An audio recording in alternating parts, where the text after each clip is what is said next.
EV Ramasamy விசுவாசிகளுக்கு எம்ஜிஆரை பகடி செய்வதென்றால் தனி ஆனந்தம்.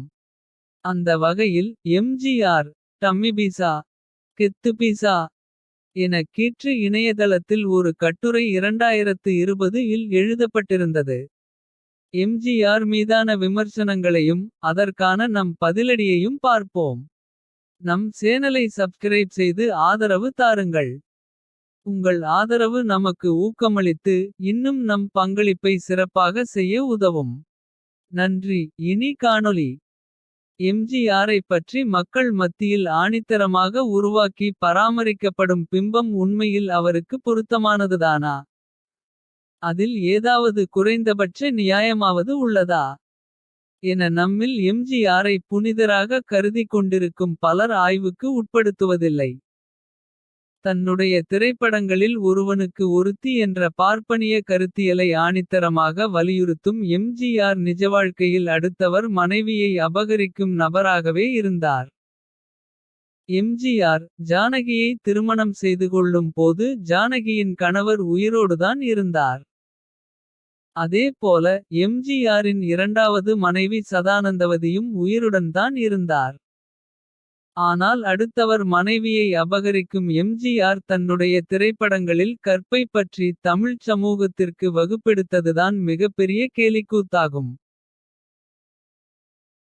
அதுமட்டுமல்லாமல் எம்ஜிஆர் தன்னுடைய திரைப்படங்களில் எந்த விதவைப் பெண்களையும் ஆண்களால் ஏமாற்றப்பட்ட பெண்களையும் எப்போதுமே திருமணம் செய்து கொண்டதாக காட்சி வைத்ததே கிடையாது. மாறாக பெரும்பாலான திரைப்படங்களில் அடங்காத பெண்களை அடக்கி அவர்களை தன்னை காதலிக்கும்படி செய்து அவர்களுக்கு கணவனுக்கு அடங்கிய மனைவியாக எப்படி நடந்துகொள்வது என்ற ஆணாதிக்க கருத்தியலையே அவர் வற்புறுத்தினார்.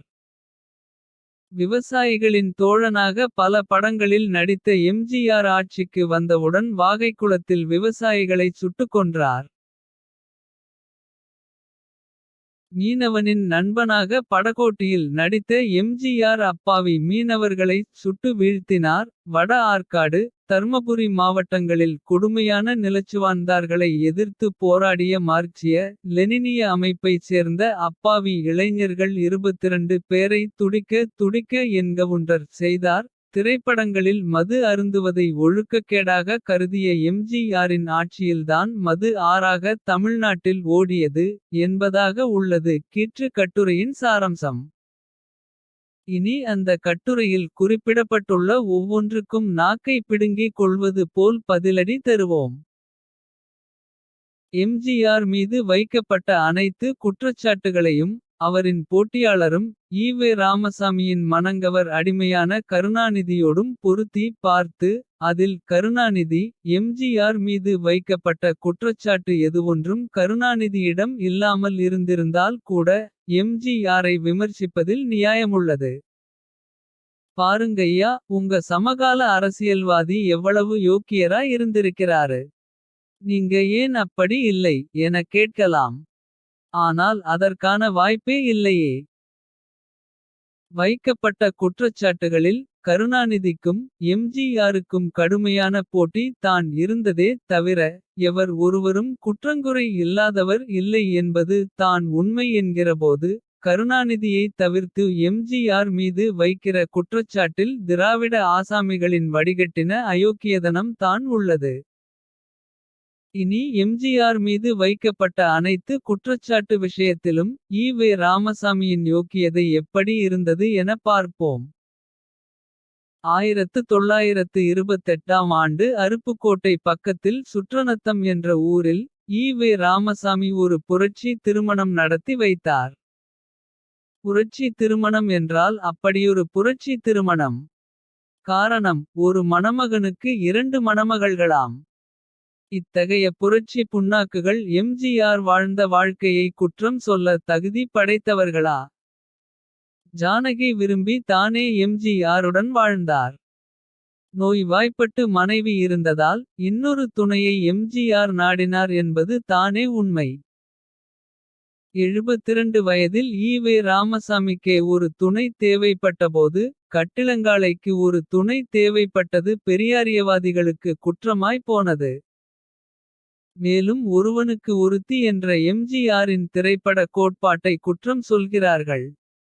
ஒருவனுக்கு ஒருத்தி என்று தான் நாட்டிலுள்ள 99.99% மக்கள் வாழ்கிறார்கள். அனைவரும் பார்ப்பனிய கருத்தியலை வலியுறுத்தி வாழ்கிறார்களா? பைபிள் கூட ஒருவனுக்கு ஒருத்தி என்பதையே வலியுறுத்துகிறது. அதை பார்ப்பனிய கருத்தியல் என முட்டாள்கள் தான் சொல்வார்கள். ஒழுக்கமுள்ள வாழ்வியல் என்பதன் அடிப்படையிலேயே அது ஏற்றுக் கொள்ளப்படுகிறது. திராவிட ஆசாமிகள் ஒவ்வொருவரும் தலா 2 மனைவிகளுடனா வாழ்கிறார்கள். கட்டுரையாளரும் ஒத்த மனைவியுடன் தானே வாழ்ந்திருப்பார். அப்படியெனில் அவரும் பார்ப்பனிய கருத்தியல் கொண்டவரா? எம்ஜிஆர் மட்டுமா திரைப்படங்களில் ஒருவனுக்கு ஒருத்தி என வேஷங்கட்டினார்? எல்லா கதாநாயகர்களின் கொள்கையும் அது தான். திரைப்படங்களில் அவர் ஏற்ற கதாபாத்திரங்களைப் போலே நிஜ வாழ்க்கையில் இல்லை என்பது செல்லாக்காசான குற்றச்சாட்டு.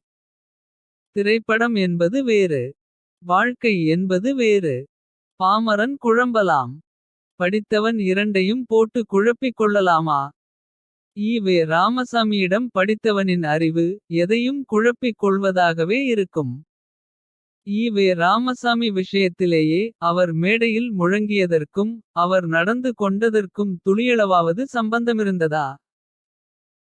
ஒரு நடிகனின் வாழ்வியலை ஆய்வுக்கு உட்படுத்துபவர்கள் தங்கள் தலைவன் சொன்னது போல் செயலில் வாழ்ந்து காட்டினானா என்று பார்க்க வேண்டும் என்கிற அறிவில்லாமல் தானே காலமெல்லாம் வாழ்ந்தார்கள். ஈ.வே. ராமசாமி சொன்னது வைதிக கலியாணத்தில் வயதுக்கிரமங்களை தக்க பருவங்களை முக்கியமாய் கவனிப்பதில்லை.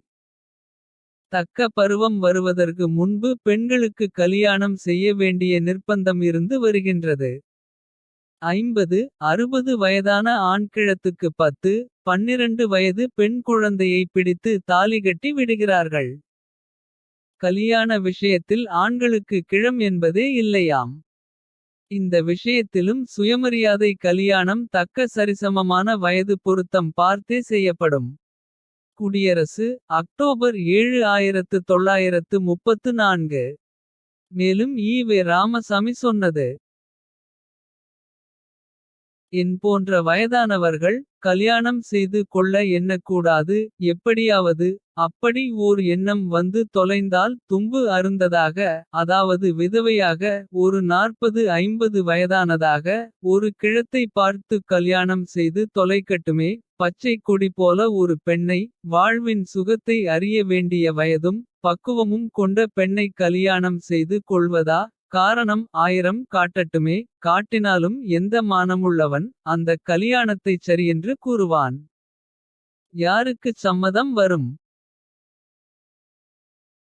என்று பேசிய ஈ.வே. ராமசாமி தன் அறிவுரை ஊருக்கு தானே ஒழிய மானமுள்ளவனுக்கு தானே ஒழிய தனக்கில்லை என்பது போல 14 வருடங்கள் கழித்து தன் தேவைக்காக தான் சொன்னதையே காற்றில் பறக்கவிட்டு 45 வயது வித்தியாசத்தில் மணியம்மையை மணந்து கலியாண விஷயத்தில் ஈ.வே. ராமசாமியும் கிழம் என்பதே இல்லையாம் என்று நிரூபித்தாரே. அதை ஆய்வுக்குட்படுத்துகிற அறிவில்லாதவன் தான் எம்.ஜி.ஆர்.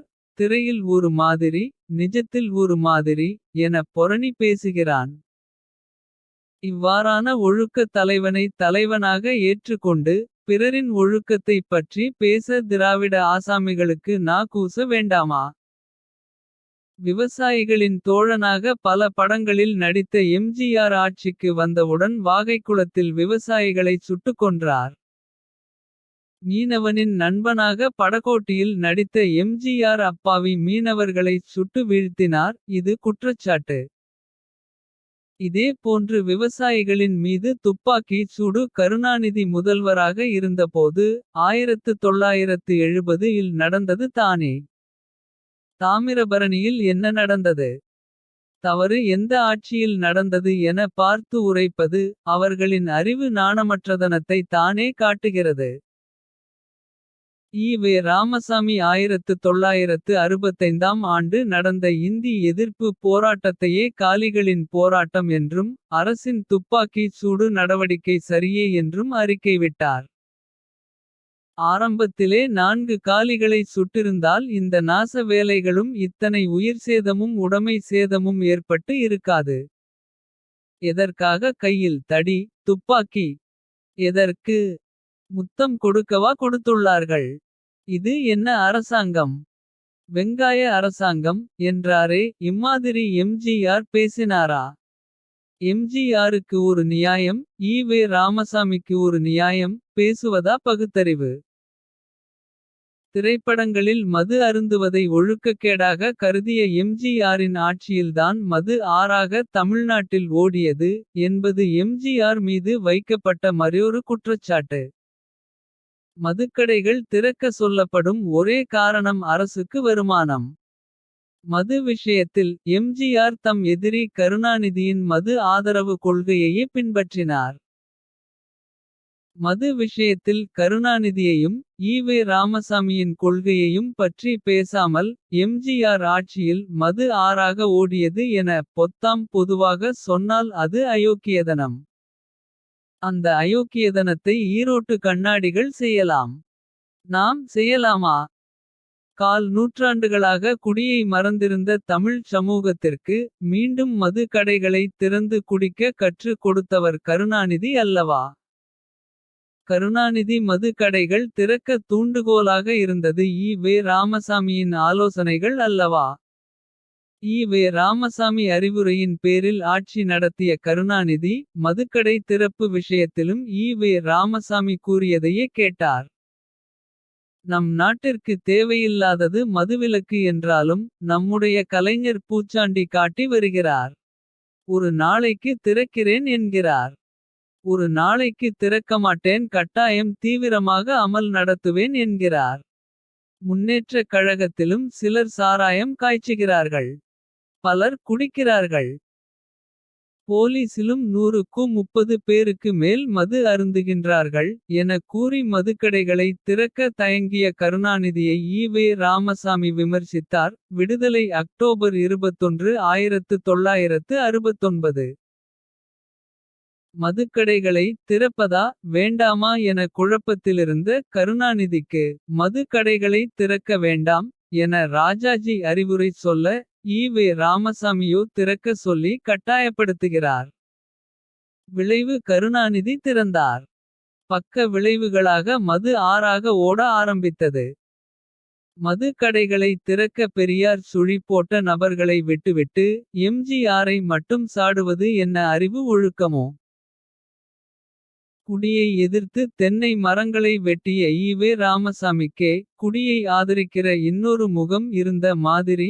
திரையில் குடியை எதிர்க்கிற முகமும். நிஜத்தில் அவர் ஆட்சியில் மதுக்கடைகளை திறந்த முகமும் இருந்துள்ளது எம்.ஜி.ஆருக்கு. அரசியல் அப்படி தான் இருக்கும். தமிழ்நாடு டாஸ்மாக் நாடானதற்கு ஈ.வே. ராமசாமியின் போதனையும். கருணாநிதியும் ஒரு காரணமென்றால். எம்.ஜி.ஆரும் ஒரு காரணமாகி போனார் என்பது ஒரு கரும்புள்ளி தான் அவர் வரலாற்றில். இறுதியாக மார்க்சிய லெனினிய அமைப்பைச் சேர்ந்த அப்பாவி இளைஞர்கள் கொல்லப்பட்டனர். எம்.ஜி.ஆர் ஆட்சியில் என கூறப்பட்டுள்ளது. ஆயுததாரிகள் பயங்கரவாதிகள் எந்த ஆட்சியின் கீழும் கொல்லப்பட தான் செய்வார்கள். கேரளாவில் இடதுசாரி அரசு என சொல்லி கொள்கிற கம்யூனிச அரசே நக்சல்களை ஒடுக்கவில்லையா. உதாரணத்திற்கு இங்கே ஒரு கம்யூனிச அரசு இருந்து. அவர்களுக்கு எதிராக ஒரு ஆயுத போராட்டத்தை துவக்கினால். என்ன செய்வார்கள். ஒடுக்கத்தான் செய்வார்கள். சீன திபெத்தில் உய்குர் பிராந்தியத்தில் மாவோ ஆட்சியாளர்களால் என்ன நடக்கிறதோ. அதுவே இங்கு நடக்கிறது. ஈரோட்டு கண்ணாடிகாரர்கள் பிறரை விமர்சிக்க நினைக்கலாம். தவறில்லை. விமர்சிப்பதற்கான தகுதி தங்களுக்கு இருக்கிறதா என முதலில் பார்த்துவிட்டு. பிறகு பேனாவையும் வாயையும் திறப்பது நல்லது.